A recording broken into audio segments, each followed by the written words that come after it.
Hello বন্ধুরা, আজকে আমি বানাবো ইলিশ মাছের কাঁচা কড়াইয়ে ভাপা। এক কথায় ওটাকে বলে কড়াই ভাপা, ইলিশের কড়াই ভাপা।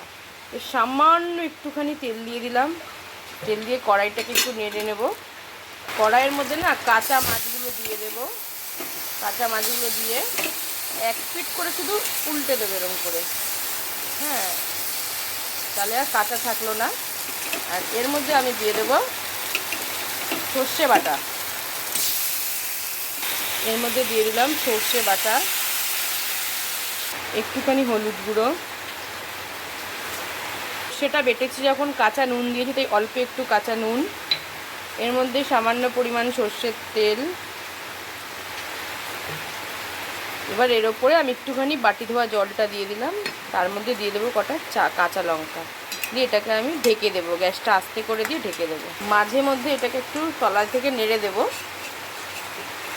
এবার আস্তে আস্তে হোক। এ দেখো বন্ধুরা, প্রায় হয়েই এসছে মাছটা।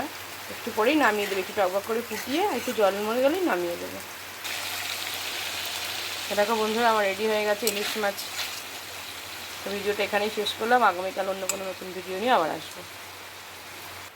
এই দেখো রেডি হয়ে গেল ইলিশ মাছের কড়াই ভাপা। তো ভিডিওটা এখানেই শেষ করে দিলাম।